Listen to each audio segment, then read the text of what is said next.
Dans une autre dimension, Seigneur, nous voulons que tu puisses nous élever, car nous vivons dans un monde qui est pervers et corrompu, un monde où nous sommes confinés. C'est pour ça que nous voulons que tu puisses nous amener au sommet, là où tu sièges.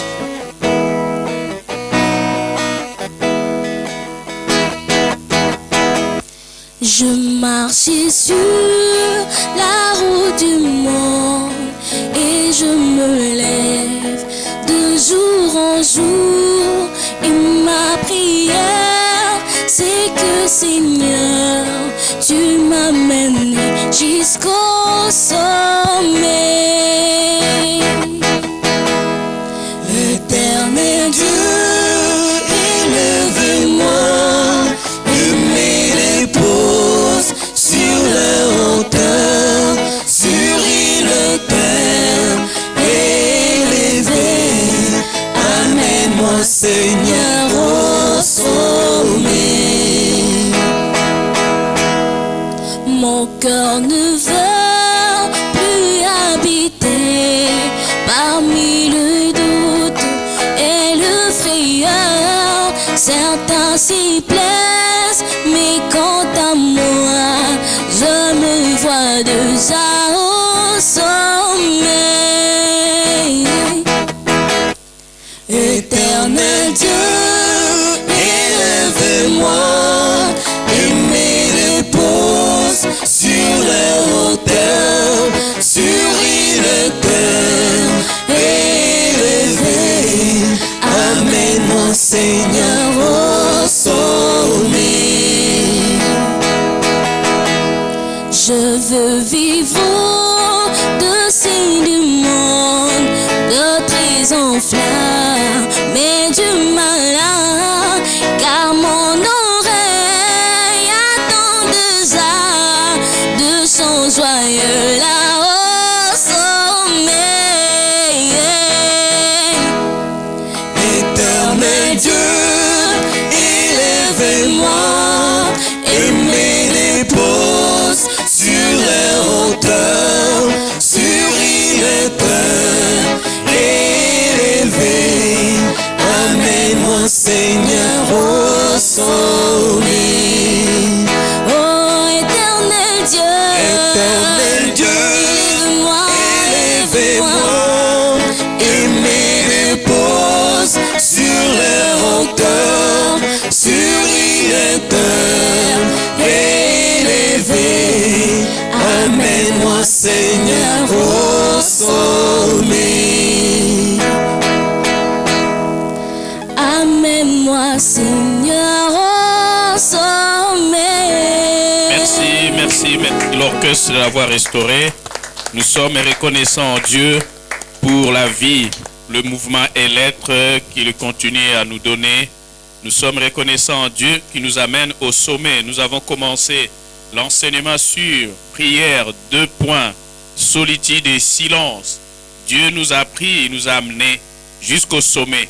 Et réellement, dans ce confinement, si nous sommes réellement fidèles à tout ce que nous avons appris pendant ces parties des sous-thèmes que nous avons développés, nous pensons que nous allons passer des moments formidables et réellement nous serons au sommet avec notre Dieu. Nous sommes reconnaissants à notre Dieu pour la vie, comme je le disais. Nous sommes reconnaissants à Dieu pour l'équipe qui a travaillé pendant toute cette série de l'enseignement sur la prière, solitude et silence. Et aujourd'hui, nous sommes à la conclusion, nous sommes au sommet de cet enseignement. Un enseignement interpellateur qui va réellement interpeller l'Église, corps du Christ.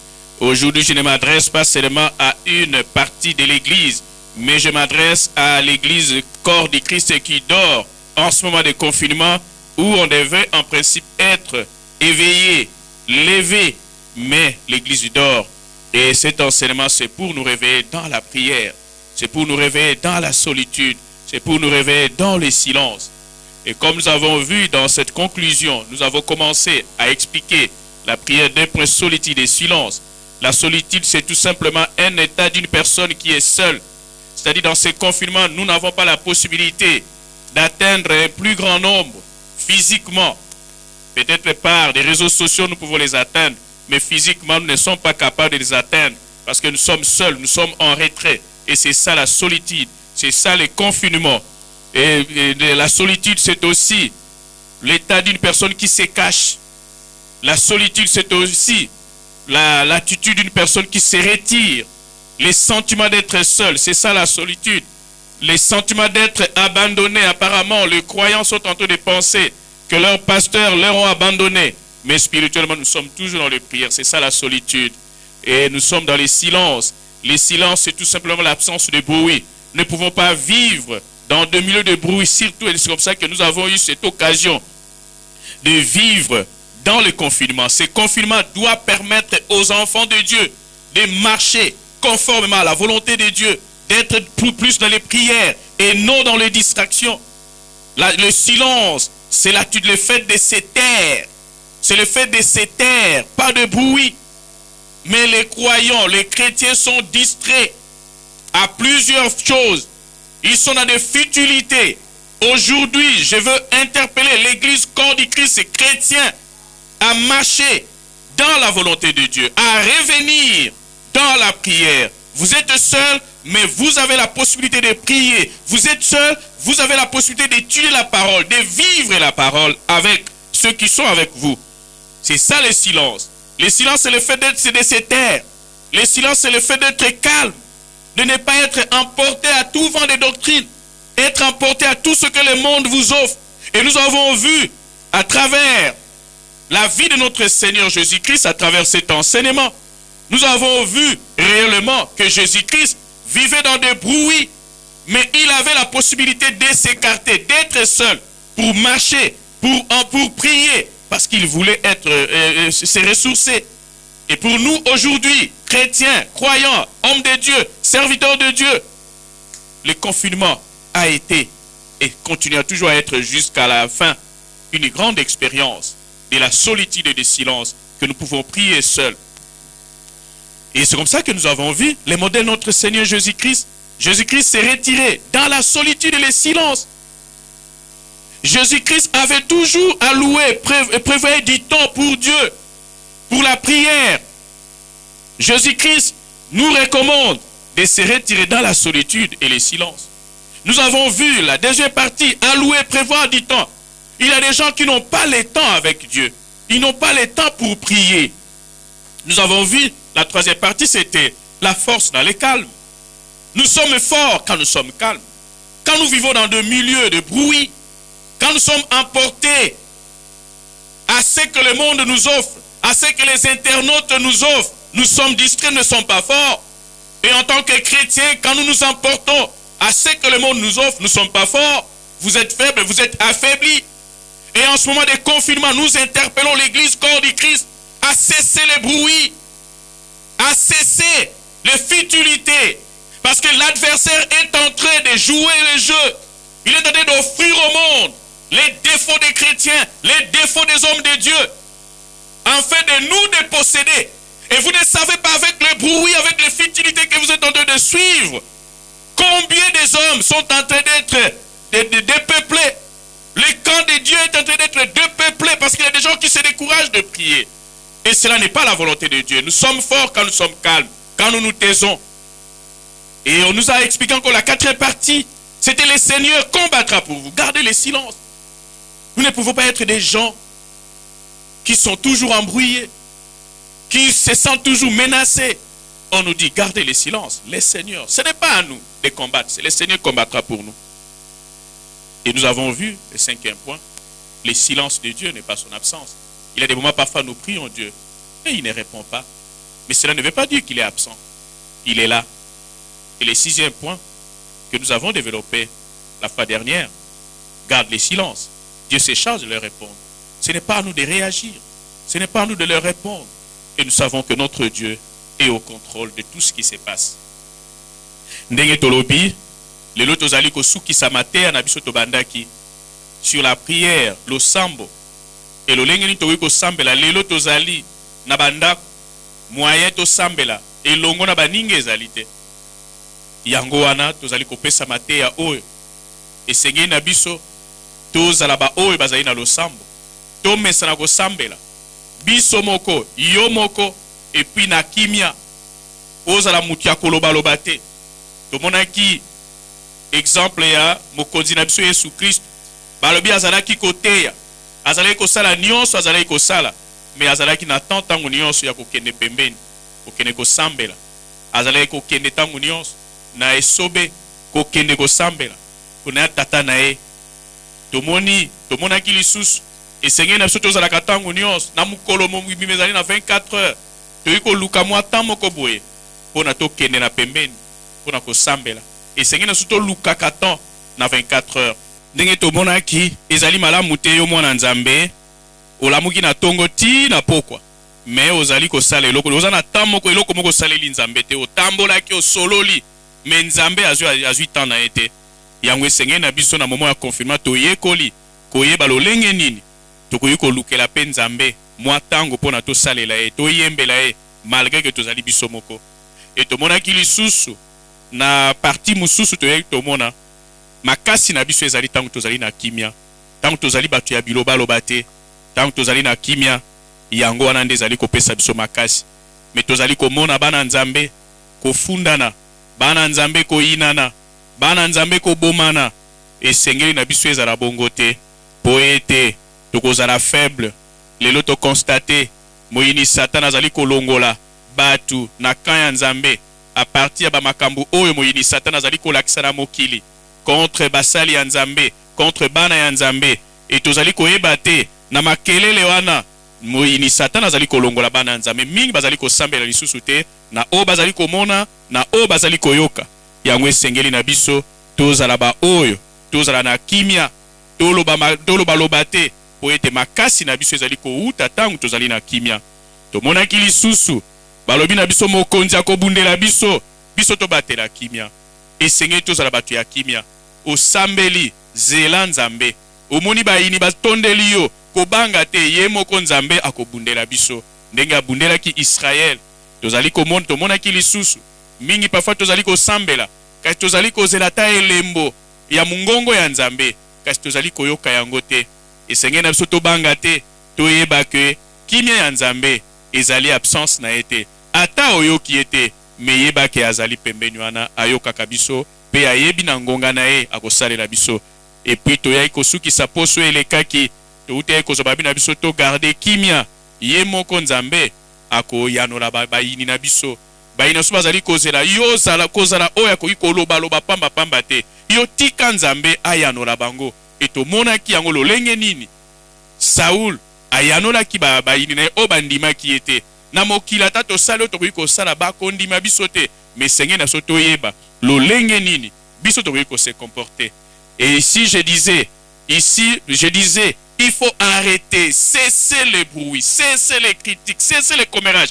Versez-vous dans les Écritures. Ces confinements doivent nous rapprocher de Dieu. Et c'est comme ça qu'en Psaume 46, lisons Psaume 46, nous allons voir la volonté de Dieu. Psaume 46, Psaume chapitre 46, le verset 11.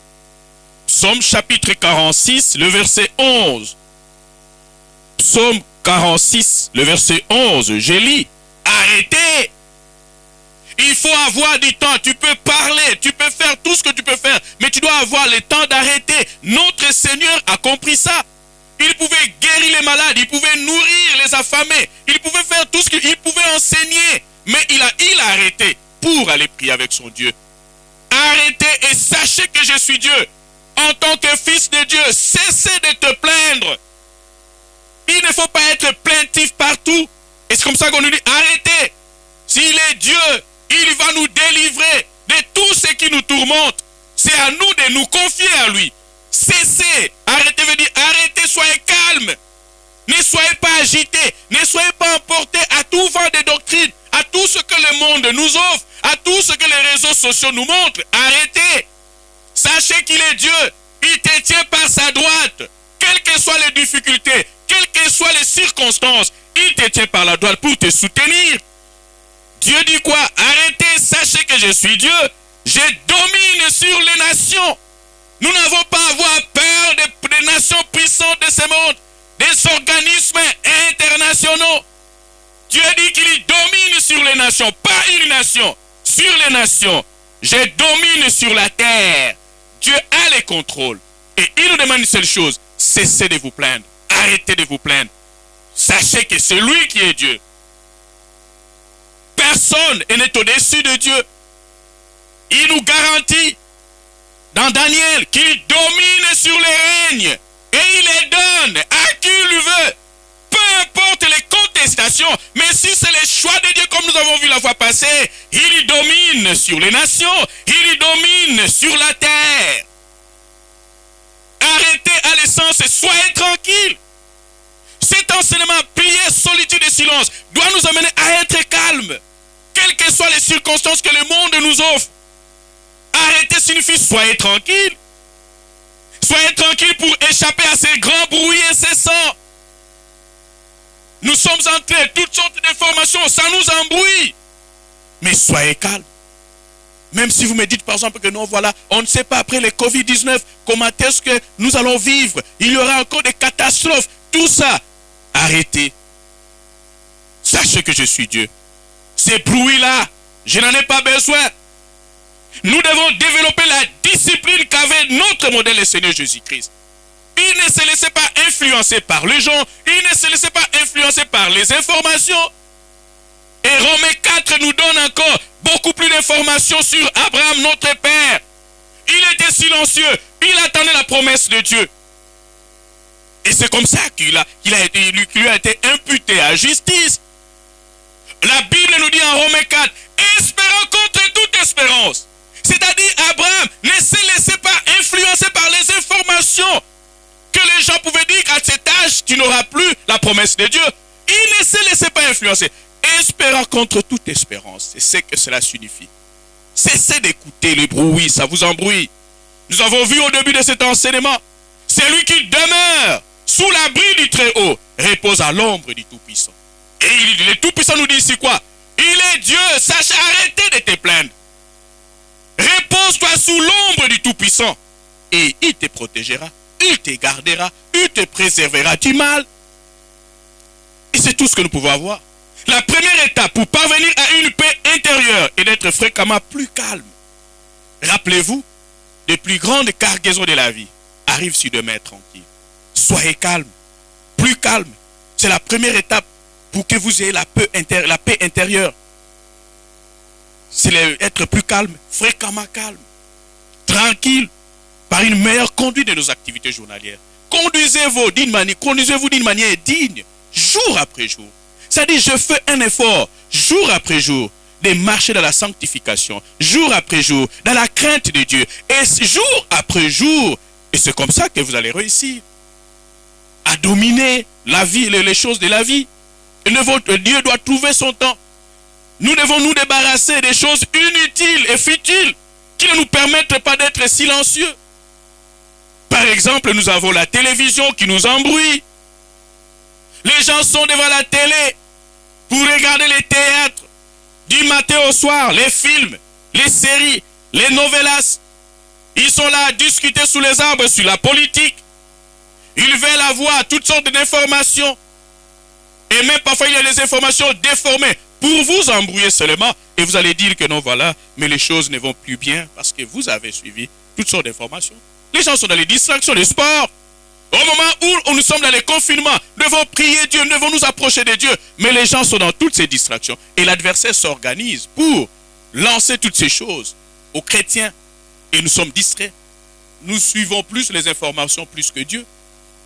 Les sports, la radio, que ce que la RFI a donné comme information.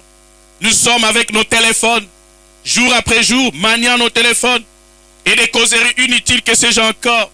Ici, on ne veut pas nous dire que le regarder, c'est un péché. Mais ici, on veut nous dire qu'il faut aimer ça moins. Aimer moins, c'est-à-dire Dieu doit trouver sa part. C'est important, nous devons être informés. Mais Dieu veut que nous ne puissions pas donner beaucoup plus de temps à ces histoires. Plus nous écoutons. Et c'est comme ça que parfois nous avons des hypertendus, des cardiaques. Pourquoi? Parce que les informations, parce qu'elles les dérangent. Mais soyez beaucoup plus calmes. Ayez le temps d'arrêter toutes ces informations pour être avec ton Dieu. Si nous voulons mieux connaître Dieu dans nos vies, nous devons calmer nos intelligences en y établissant des bornes. C'est-à-dire, je peux me réveiller le matin après ma discipline. À 10 heures, je peux suivre l'information, c'est important. Je trace les bornes, de telle heure à telle heure, voilà ce que je veux faire.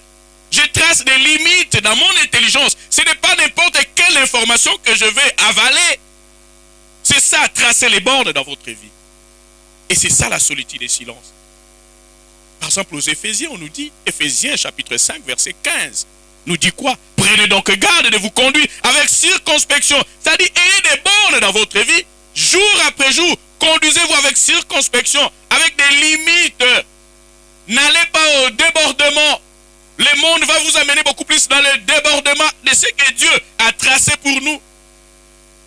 Et nous devons respecter toutes ces choses. Éphésiens nous l'a dit. C'est une épître adressée à l'Église. Éphésiens 5,15. Prenez donc garde de vous conduire avec circonspection, non comme des insensés, mais comme des sages. Nous n'avalons pas n'importe quelle information. Ce n'est pas n'importe quelle information que nous devons gober. Rappelez-vous, le diable a lancé des fausses informations pour détruire l'Église, pour détruire le peuple de Dieu. Et c'est une grande attaque à l'Église. Et voilà, nous devons nous réveiller en tant qu'Église, en tant que chrétiens. Parce que le diable réussit à la déformation de l'information. Il y a des choses qui font la gloire du diable aujourd'hui, à travers les réseaux sociaux, à travers le monde, des choses. Le diable est la systématisation de l'erreur. C'est-à-dire, il fait de l'erreur, il fait du mal à un système. Et rappelez-vous, on nous dit quoi? Malheur à ceux qui appellent le mal bien, bien mal. C'est ça la systématisation de l'erreur. Et le diable a réussi presque. Et deuxième, la déformation de l'information. C'est ça qui fait la force du diable. Et nous ne pouvons pas lui donner cette occasion. Certes, il est bénéfique d'avoir de l'empressement pour manger, mais encore, il est plus bénéfique encore d'avoir de l'empressement pour écouter, dialoguer avec Dieu. Nous devons développer la solitude et silence dans notre vie. Nous allons manger, nous devons nous habiller, nous devons nous promener, c'est important, malgré des limitations de mouvement. Mais vous devez toujours chercher dans votre calendrier journalier, dans votre horaire, chercher les temps d'écouter et de dialoguer avec Dieu. C'est ça la solitude et silence que nous sommes en train de conclure. Parce que le monde semble nous montrer des activités interminables. Si peut-être vous voyez que non, je vais faire ça, je vais terminer ce... Il y a des gens parfois qui restent dans leur bureau jusqu'à 22h, 23h. Non, je dois terminer ce travail. Mais ce sont des activités interminables. Quand vous n'êtes pas là, on va choisir une autre personne. C'est pour vous dire que non, il faut trouver du temps pour votre Dieu. Psaume 4, verset 5. Et parfois les activités, même les activités religieuses, nous pensons parfois travailler pour Dieu. Mais en travaillant pour Dieu, parfois nous sommes loin de Dieu. Pourquoi? Parce que Dieu ne trouve même pas sa part là-bas. C'est bien de préparer les chaises à l'église, c'est bien de chanter pour Dieu, c'est bien de recevoir les gens au protocole, c'est bien. Mais parfois nous sommes loin de la volonté de Dieu. Nous voulons mener une vie séparée de Dieu sans jamais s'en rendre compte. Il y a des gens qui pensent qu'ils sont en train de travailler pour Dieu, mais ils sont loin de Dieu par leur marche, par leur conduite. Je disais Psaume chapitre 4.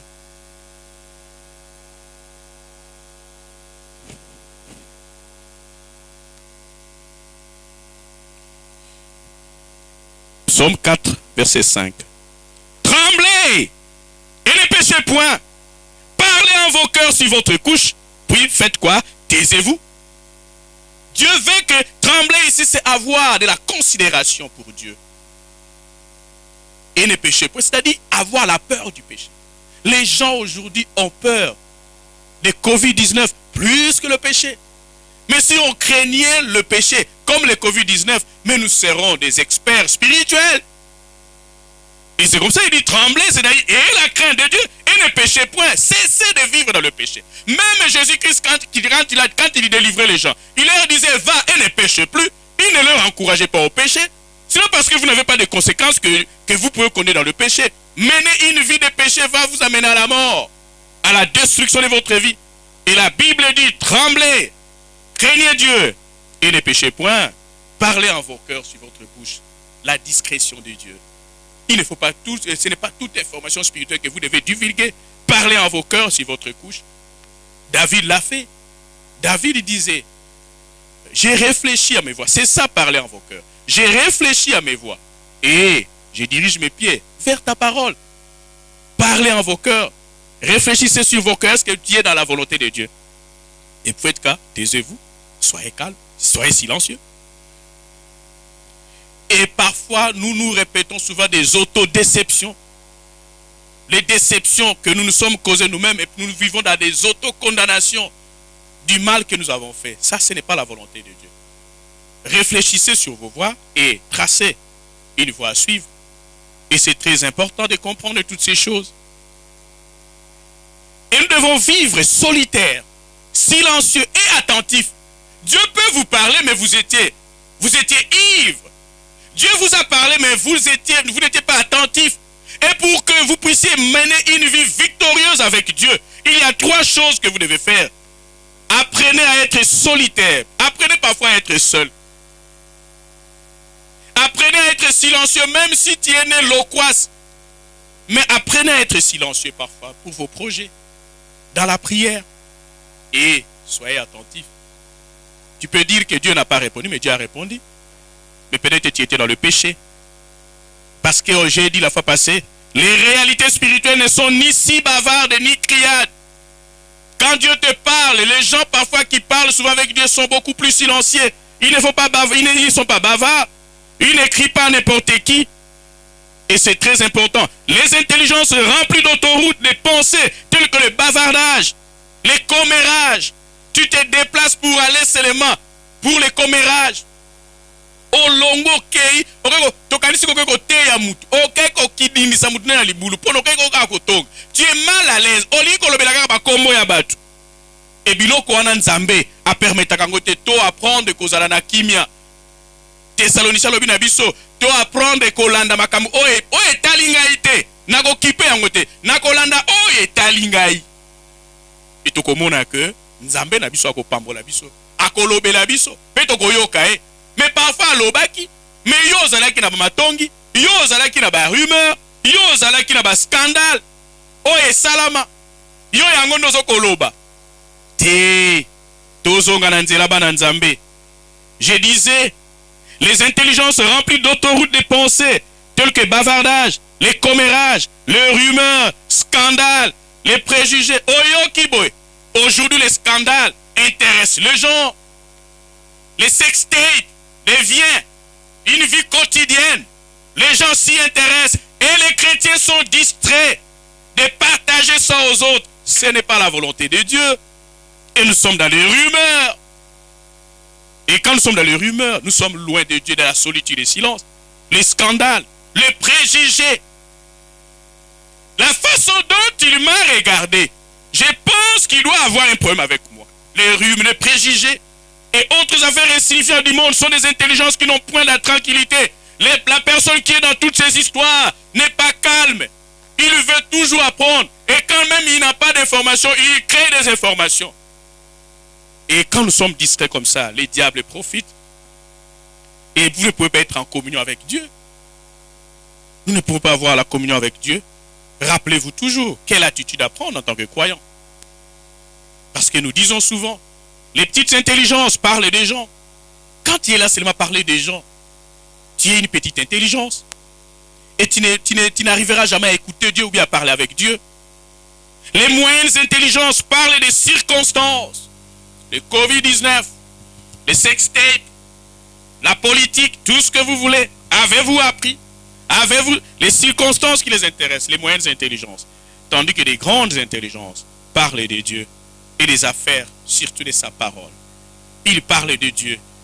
Il est en train de réfléchir comment est-ce que je peux amener quelqu'un des ténèbres à la lumière. Les problèmes des personnes ne m'encouragent pas. Pour éviter les rancœurs, Dieu ne nous répond pas parce que parfois nous sommes dans les rancœurs. Nous sommes dans des commérages. Et nous pouvons éviter cela pour maintenir notre communion avec Dieu. Retenez que Dieu a créé l'homme et la femme pour développer sa communion avec l'homme. Et Dieu a toujours aimé que nous puissions être en communion avec lui. Pour éviter les rancœurs, les animosités, les chrétiens sont rancuniers. Les chrétiens vivent dans les animosités. Mais tu peux prier, tu peux sortir de ces conflits que tu priais jour après jour. Mais quand tu es dans ces histoires, ça ne produit rien. Ça ne vous amène pas au sommet, là où Dieu siège. Nous avons commencé notre enseignement de ce jour en commençant que laissez Dieu vous transporter, vous transfigurer et vous amener à la hauteur afin que vous puissiez être au sommet. Celui qui est au sommet regarde les choses futures de haut en bas. Éphésiens nous dit que nous vivons dans les animosités, les amertumes rongent les croyants. Soyez plutôt habités par la parole de Christ. Et la seule façon de vous débarrasser des rancœurs, des animosités, des amertumes, c'est d'abonder la parole de Christ dans votre cœur, dans votre vie. Aujourd'hui dans l'église, on est content du mal de son prochain. Nous sommes dans les confinements, au lieu de prier, mais nous sommes contents pour le mal de mon prochain. Nous sommes contents de diaboliser mon frère, ma soeur.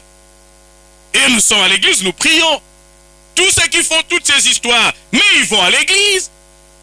Et nous faisons la honte de l'église corps du Christ. Nous sommes contents d'humilier mon frère, ma soeur. Je suis content de l'humilier. Parce que je le vis, il a fait ça. Et je suis en train de le filmer. Parce que je vais l'humilier. Voire même ridiculiser son frère. Sa sœur en Christ. On ne parle même pas, mais en Christ. Et pourtant, on devrait trouver l'amour véritable dans l'église. Corps du Christ. Parce que c'est mon frère. Retenez, frères et sœurs, le loup ne se mange pas entre eux. Vous ne verrez jamais ces gens diaboliques se détruire aux yeux aussi de tout le monde. Mais on le voit chez les chrétiens. Et Paul a signalé cela. Nous sommes en train de vivre le procès entre frères et sœurs.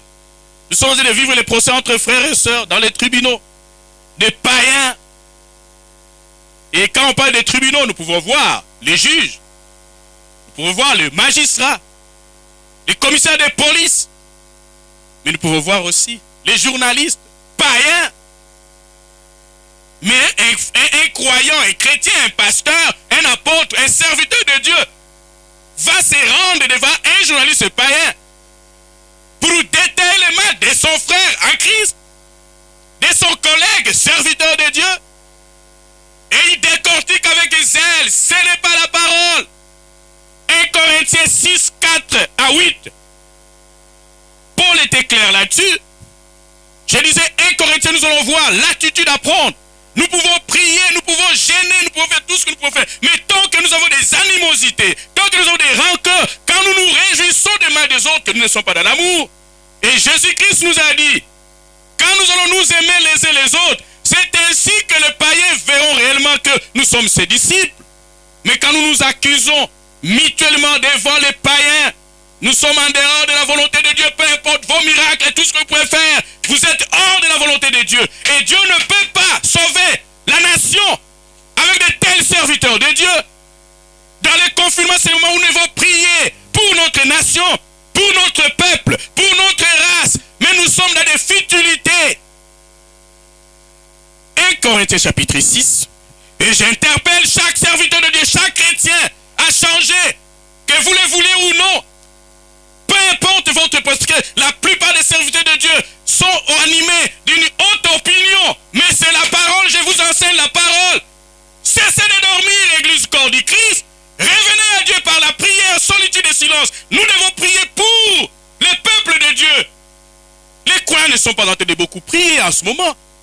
Et c'est le moment où nous devons prier au lieu d'être dans les futilités, dans les distractions de l'ennemi, les bruits que le monde nous offre. 1 Corinthiens chapitre 6. Le verset 4.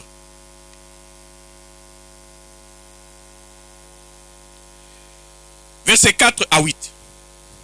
Ici, Paul a donné. On ne peut pas avoir des procès entre frères. Nous sommes des frères.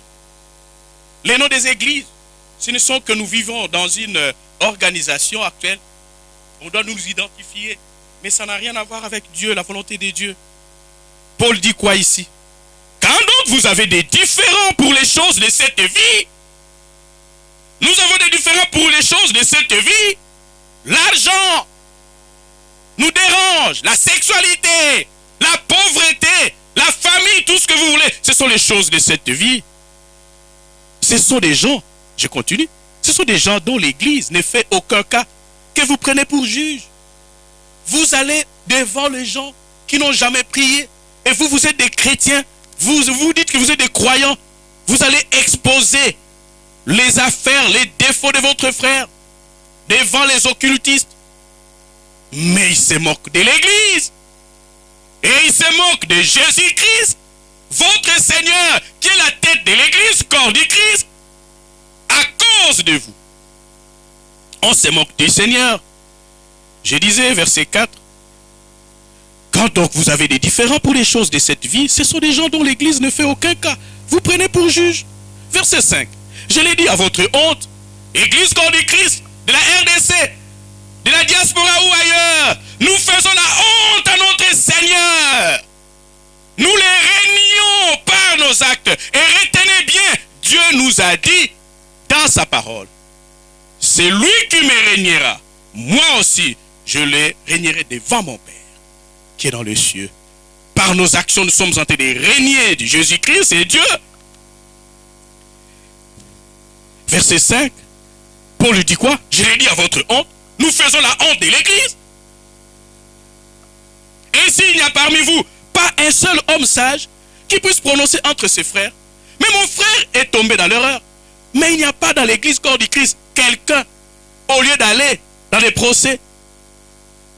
Verset 6. Mais un frère plaide contre un frère. Et c'est là devant qui? Les infidèles. Les gens qui ne prient pas. Ils vont dire, voilà, mais j'ai traité les dossiers de vos soi-disant pasteurs. Et nous faisons la honte en pensant peut-être pousser mon frère dans les trous, dans la fosse. Je suis en train de faire la honte du Seigneur Jésus-Christ qui est mort sur la croix. Et nous pensons clouer les autres. Or, nous faisons la honte et vous serez jugés plus sévèrement. Revenez à la parole. Devant les infidèles, verset 7, c'est déjà certes quoi? Un défaut chez vous que d'avoir des procès les uns avec les autres. Pourquoi ne souffrez-vous pas plutôt quelque injustice? Nous avons vu notre Seigneur, Jésus-Christ est notre modèle, mais Jésus-Christ nous dit quoi? Injuriez, ne rendez pas quoi? Des menaces, des jures. Il ne menacez pas. Mais pourquoi je ne peux même pas supporter une injustice pour ne pas faire la honte à mon Seigneur? Je peux supporter, vous m'avez fait du mal, bon, peu importe. Fundaye, en tout cas, il faut fundaye, pas dédommager. Non, ne supporter dans l'injustice. Pour ne pas faire la honte à mon Seigneur. Pourquoi ne souffrez-vous pas plutôt quelque injustice? Pourquoi ne vous laissez-vous pas plutôt dépouiller? Azamo sali nzambe, mais aboto lingambongo. Mais pourquoi nous tirons le tirabo grabo? Azuna. Abi pourquoi nous tirons moteka? Azuna. Parce que si on a funda, nous voyons qu'il s'agit Jésus-Christ sonne. Quand nous sommes animés d'un tel esprit, frères et sœurs, nous allons marcher triomphants. Et nous serons capables d'enseigner ce païen. Verset 8. Mais c'est vous qui commettez l'injustice. C'est-à-dire, au lieu que nous puissions appliquer la justice, mais c'est nous qui commettons l'injustice. Nous les enfants de Dieu, nous les serviteurs de Dieu, et qui dépouillez. Et c'est envers des frères que vous agissez de la sorte. Nous dépouillons, vous dépouillez les pauvres. Vous dépouillez les pauvres. Ce n'est pas la volonté de Dieu. Peut-être que toi tu vas penser que je suis en train de les détruire. Je suis invité quelque part pour détruire mon frère, ma soeur, mon pasteur. Mais vous êtes en train de vous détruire vous-même. Nous allons lire Galates, chapitre 5, versets 13 à 15. Galates, chapitre 5, versets 13 à 15. Galates 5, 13 à 15. Notre liberté, notre démocratie ne peut pas nous amener à un prétexte de vivre selon la chair. Je suis libre de porter plainte. Oui, vous êtes libre, mais vous pouvez l'éviter. Versets 13 à 15. Galates 5, 13 à 15. Frères, c'est-à-dire frères, dans le corps du Christ, nous sommes frères et sœurs. Revenons à Dieu. En ce moment de confinement, cessons de nous distraire. Le diable est en train d'injecter ses agents pour nous distraire, pour nous tirailler les uns les autres. Nous serons faibles. Rappelez-vous, nous avons vu une partie. La force, c'est dans les calmes. Mais quand nous sommes dispersés, quand nous allons alors de disperser, les diables vont nous détruire. Verset 13, frères, vous avez été appelés à la liberté. Seulement ne faites pas de cette liberté un prétexte de vivre selon la chair. Nous sommes libres, mais nous ne pouvons pas amener cette liberté un prétexte de vivre selon la chair. Mais rendez-vous par la charité, serviteurs les uns les autres. C'est ce que Dieu nous recommande. 14. Car toute la loi est accomplie dans une seule parole. Dans celle-ci, tu aimeras ton prochain comme toi-même. Si j'aime mon prochain, je ne peux pas m'abuser d'elle. Si j'aime mon prochain, je ne peux pas faire quoi que ce soit du mal. Verset 15. Mais si vous vous mordez et vous dévorez les uns les autres, prenez garde que vous ne soyez détruits aussi les uns par les autres. Peut-être moi je suis en train de penser que c'est le moment de les détruire, mon frère. Comme ça peut-être les croyants de son église vont me rejoindre. Mais la Bible dit ici, frère, on a commencé par le verset 13 par les frères. On ne s'adresse pas aux païens, on s'adresse aux frères, on s'adresse aux serviteurs de Dieu. Mais si vous vous mordez et vous vous dévorez les uns les autres, prenez garde que vous ne soyez détruits les uns par les autres. Lui peut-être ça peut être un scandale sexuel, mais vous ça sera peut-être un scandale financier, ainsi de suite. Alors ne vous réjouissez pas du malheur de ton prochain. Frères et sœurs, c'est très important. Nous ne pouvons pas vivre dans la haine, dans des calomnies. Tu penses que peut-être que tu es content. Non. Lévitique chapitre 19, verset 15 à 18 nous dit quoi? L'attitude à prendre en tant que croyant. L'attitude à prendre en tant que serviteur de Dieu.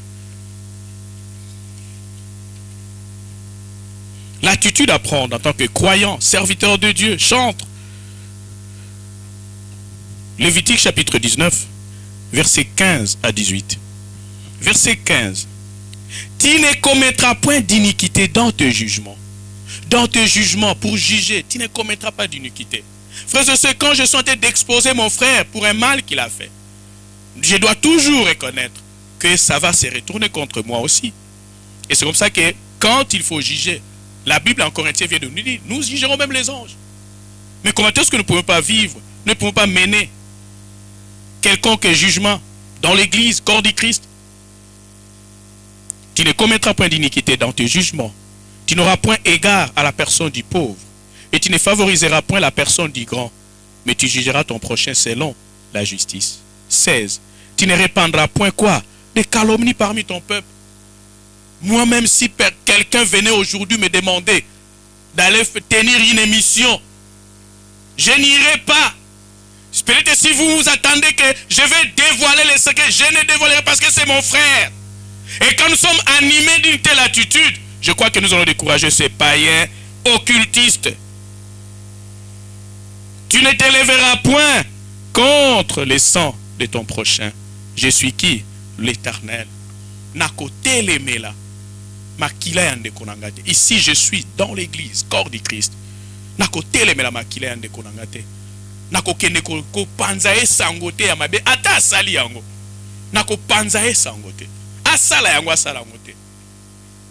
Chaque fois nous disons que l'église, corps du Christ, c'est une famille.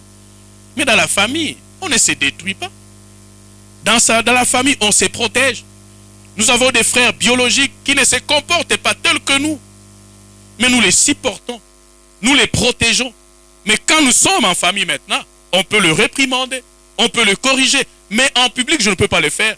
Et si vous considérez l'église corps du Christ comme une famille, mais pourquoi exposer ton frère? Même s'il a mal fait. Verset 17. Tu ne haïras point ton frère dans ton cœur. On sent les interventions des chrétiens dans les télés.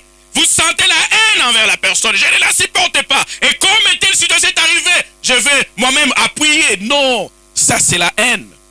Tu ne haïras point ton frère dans ton cœur. Tu auras soin de faire quoi? De reprendre ton prochain. S'il a mal fait, nous tous pouvons faire du mal. Romain nous dit, nul n'est juste, pas même un seul.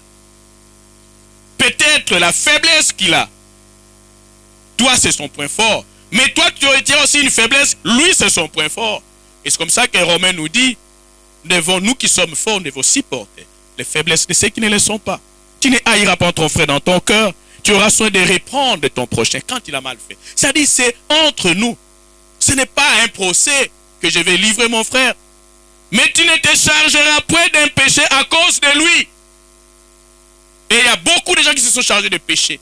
Verset 18, tu ne te vengeras point et tu ne garderas point des rancunes contre les enfants de ton peuple, contre l'église, contre les croyants, contre ton pasteur, contre les serviteurs de Dieu.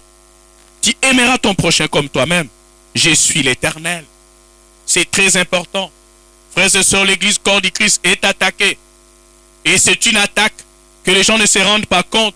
Et chaque fois, vous devez comprendre le domaine spirituel.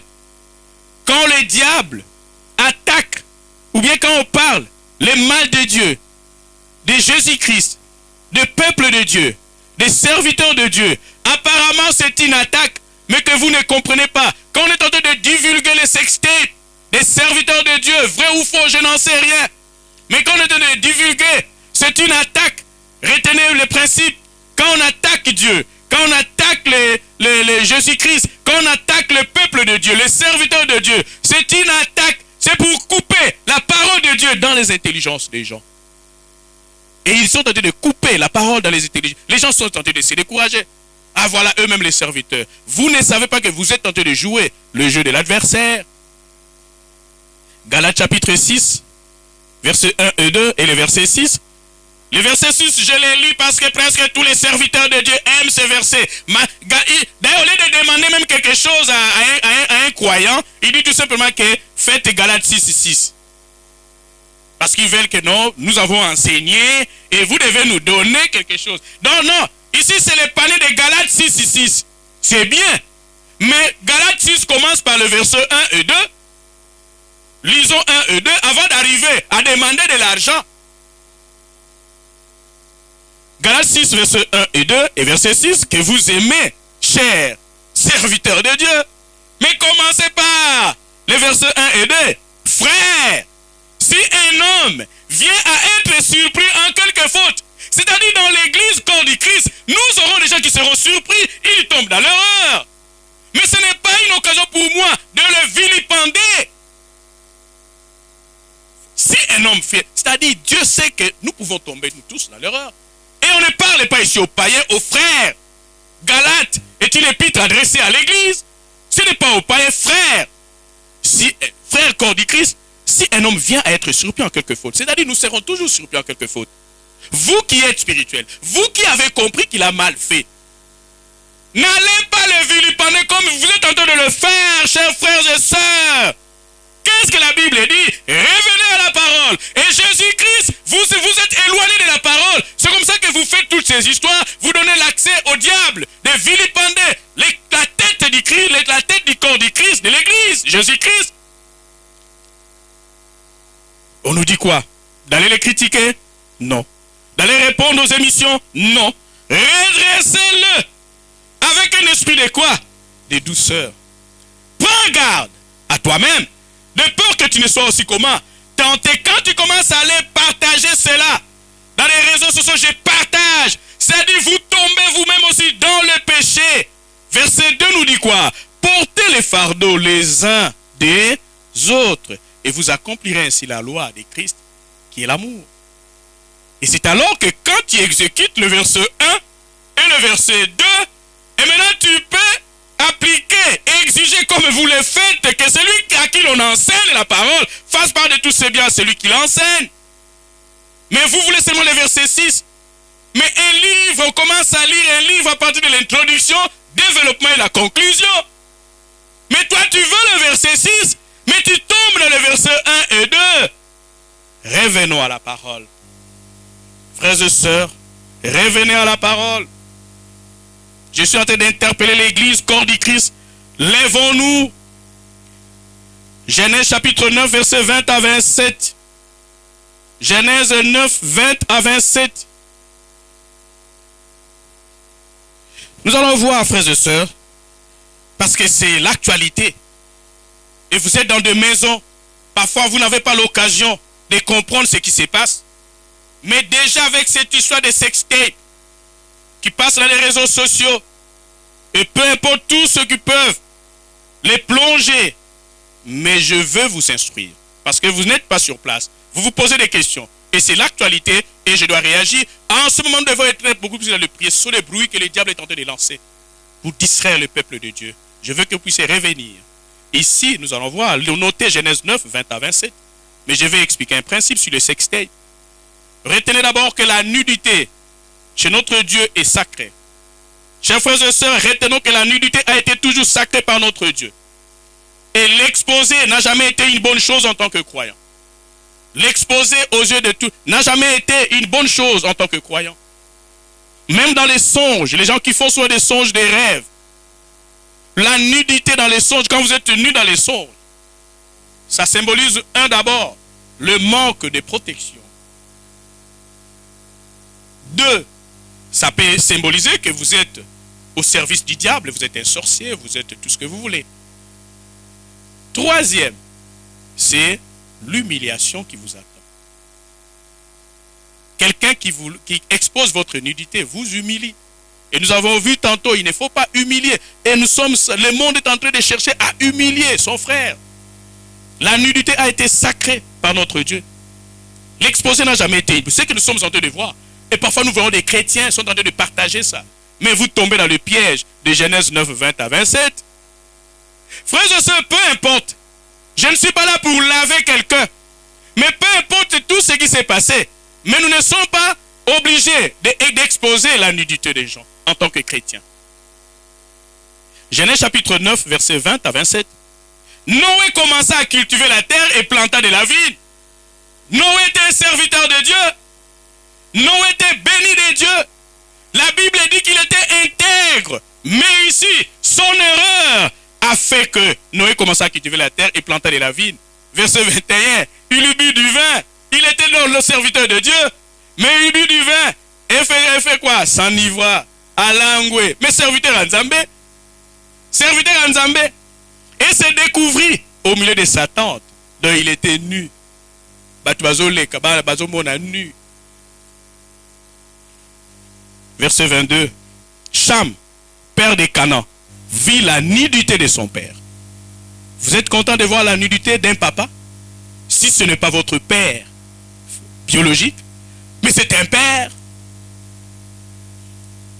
physique, c'est un père spirituel. Nous allons voir la suite. Vit la nudité de son père et il les rapporta dehors à ses 2 frères. Voir la nudité par mégarde. Parfois on se promène et puis on voit quelqu'un nu. Là c'est par mégarde. Mais vous avez vu et vous êtes parti pour raconter. Aujourd'hui pour les réseaux sociaux, vous avez vu et vous pointez j'aime. Et puis vous partagez la nudité d'un père, de votre prochain. Pose-vous la question, supposons que c'était votre père, vous allez le faire? Si c'était vous-même, vous serez content qu'on puisse exposer votre nudité? Mais pourquoi vous voulez le faire et vous dites que voilà, nous enseignons l'amour? Ça, ce n'est pas l'amour. Je ne veux même pas en parler. Je ne veux même pas en parler. Ici, les péchés des Cham, ce n'était pas de voir, mais d'aller parler. Ça arrive, parfois je peux voir, il y a un scandale, je vois. Ah, oh, maman bateau. Oh, ça papa bateau. Oh, ça boy. Ah, tété. Ah, mais ça te on a moni lelo. On a moni. Ah, c'est là le péché. Ils ont comme sous Bakoufa Kanango. Balobi Cham, père de Canaan, vit la nudité de son père et il les rapporta dehors à ses 2 frères. Oyo quitté. Qui va pasteur Mikolo. Verset 23. Alors, voilà les sages. Sem et Japheth prirent quoi? Le manteau, les mirent sur leurs épaules, marchèrent comment? À reculons. Ils ne veulent pas voir. La nudité est sacrée, frères et sœurs. Chers pasteurs, serviteurs de Dieu. Et de l'autre côté aussi, je ne l'expose pas. Je suis en train d'enseigner la parole. Mais dans la foule, il y a des gens qui ont déjà découvert la nudité. Non. De part et d'autre, nous devons contrôler, nous devons soigner cela. Et nous allons voir, Dieu, concernant la nudité, nous a donné 2 chapitres tout entiers pour la nudité. Lévitique chapitre 18 et Lévitique chapitre 20. Dieu parle, c'est pour vous montrer combien l'importance de la sainteté de la nudité. Vous allez lire Lévitique chapitre 18 tout entier, parle de la nudité. Et Lévitique chapitre 20 parle de la nudité. Parce que c'est sacré. L'exposer, vous tombez dans le péché. Plus que même la personne qui a commis l'acte. Il est rapporté dans le verset 23. Alors Sem et Japheth prirent le manteau, le mirent sur leurs épaules, marchèrent à reculons et couvrirent la nudité de leur père. Comme leur visage était détourné, ils ne virent point quoi? La nudité de leur père. La nudité d'un père biologique, spirituel et sacré. D'une mère biologique, spirituelle. Donc c'est sacré. La nudité, la nudité en émo, c'est sacré. Verset 24. Lorsque Noé se réveilla de son vin, il apprit ce que lui avait fait son fils cadet. Quitte ici, verset 26, verset 25, pardon. Verset 25, et il dit quoi? Maudit soit Canaan, qu'il soit l'esclave des esclaves de ses frères. Frères et sœurs, ici, Noé était serviteur de Dieu. Il est resté nu par son erreur. Peut-être les sextés peuvent être vrais ou faux, je ne sais pas. Peut-être ça peut être une erreur. Mais ça ne vous pousse pas de l'exposer. Ici, Cham a péché, mais ce n'est pas à Cham d'être maudit. Parce que Cham était béni quand ils sont sortis de l'arche. Mais maintenant, on va maudire ses enfants, Canaan, frères et sœurs. Tout ce que vous êtes en train de faire, continuez à partager. Mais où laisserez-vous vos enfants? Où laisserez-vous vos enfants? Vos enfants seront maudits à cause de votre péché. Et je vous prie de vous repentir si vous étiez tombé dans ce piège. Il était dans l'erreur. Vous allez dire que mais qui a ça? Non. Noé ici est dans l'erreur. Et il est serviteur de Dieu. Mais il maudit soit Canaan. Voilà la malédiction. Qu'il soit l'esclave des esclaves de ses frères. Ça, c'est la malédiction à cause de la nudité. Découverte. 26. Il dit encore, béni soit l'Éternel, Dieu de Sem, et que Canaan soit leurs esclaves. Béni soit celui qui n'expose pas sa nudité aux gens. Béni soit celui qui n'expose pas la nudité des autres aux gens, qui ne partage pas. Béni soit le Dieu de Sem et Canaan soit leur esclave.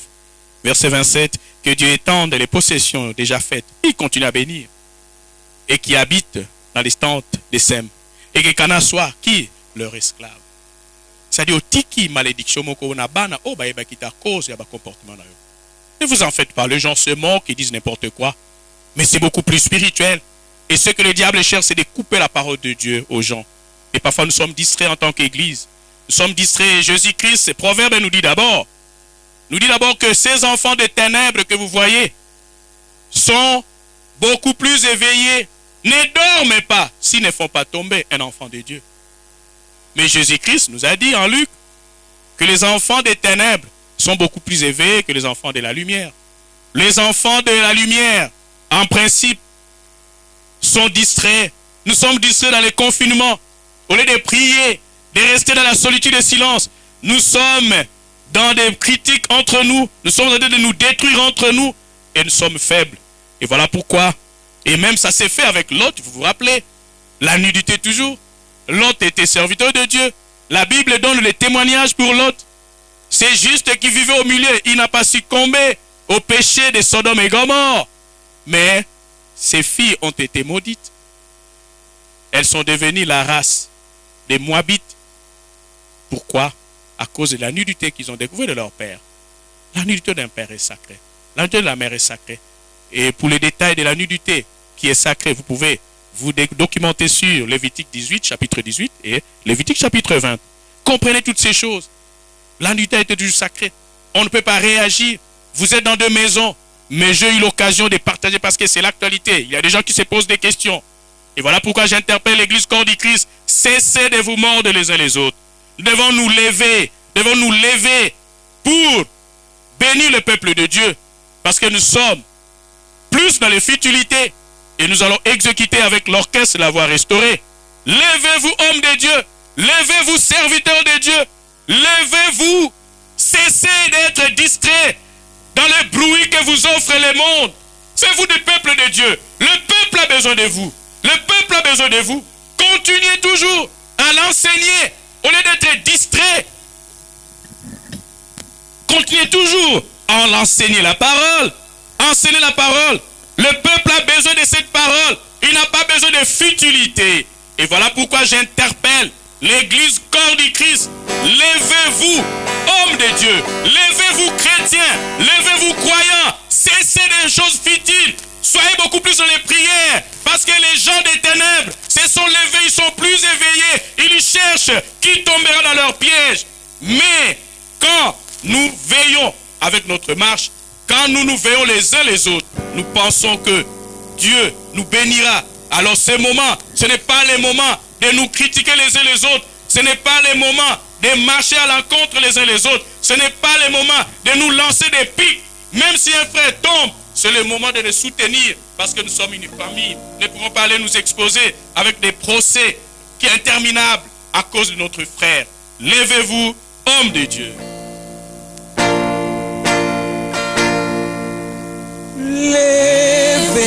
Levez-vous, hommes de Dieu,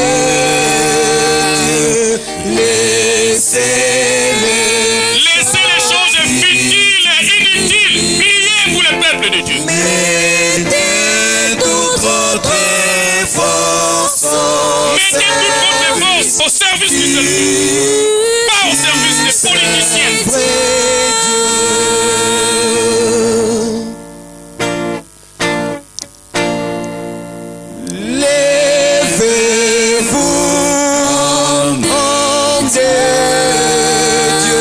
L'église n'attend. L'église vous attend pas pour des futilités aux réseaux sociaux. Il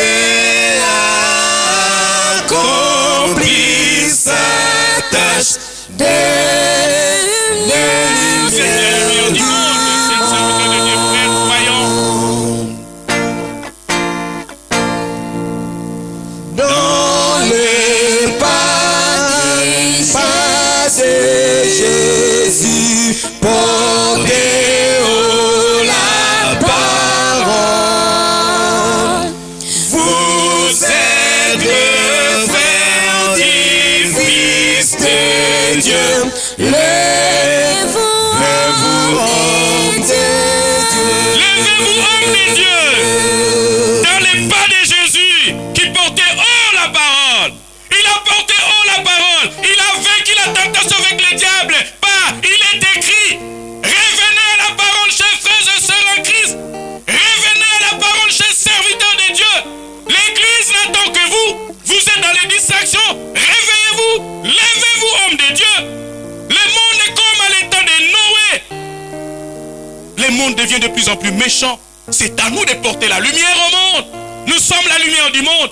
Mais quand la lumière qui est en nous est ténèbre, qu'est-ce que nous allons enseigner aux païens? Quand nous allons nous lancer dans des procès devant les païens, qu'est-ce que nous allons les renseigner? Notre Seigneur Jésus-Christ est crucifié de nouveau à cause de vous. Revenez à la parole. Levez-vous, hommes de Dieu. Restez dans la prière. Nous sommes devenus comme dans l'état de Noé. Les gens deviennent de plus en plus méchants. Comme Genèse 6:5 nous dit. Genèse 6:5 nous dit. Les pensées des cœurs des gens étaient toujours portées vers le mal. Nous devons marcher avec Dieu. Dieu veut que nous puissions développer la communion avec lui. Dans l'intimité, dans la solitude et dans le silence. Ne cherchez pas Dieu dans les vents impétueux, ni dans les tremblements des terres, ni dans le feu, mais bien au contraire, dans la tranquillité, silence et solitude et de votre cœur. Pendant que vous priez, méditez sur sa parole. Éloignez-vous des distractions et nous savons que nous marcherons triomphant dans ce monde pervers et corrompu et nous changerons ce monde de ténèbres dans le nom puissant de Jésus-Christ. Dieu éternel, merci pour ta grâce. Merci pour la conclusion de cet enseignement. L'Église éternelle dans le corps du Christ, du Congo en particulier, la diaspora en général s'est éloignée de toi, s'est éloignée de ta parole. Nous sommes en train de nous mordre les uns les autres.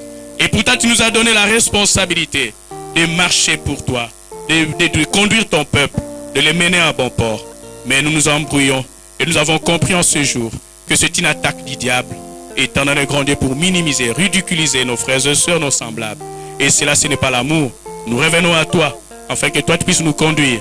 Chaque peuple, chaque serviteur de Dieu, chaque croyant chrétien qui entendra cet enseignement, éternel grand Dieu, puisse revenir à ta parole, afin de ne pas donner accès au diable, éternel grand Dieu, qui est en train de lancer pour détruire l'Église. Merci, éternel grand Dieu, pour que toi, ta parole puissante et vivante, puisse toucher le cœur de tous ceux qui ont entendu cet enseignement. Au nom de Jésus-Christ, crée des circonstances à ce que les gens puissent changer leur attitude. Au nom de Jésus-Christ, les sentiments qui animent les chrétiens aujourd'hui, les sentiments qui animent les serviteurs de Dieu aujourd'hui, c'est d'humilier son frère, d'humilier sa sœur. Éternel grand Dieu, que cela s'éloigne de l'Église corps du Christ.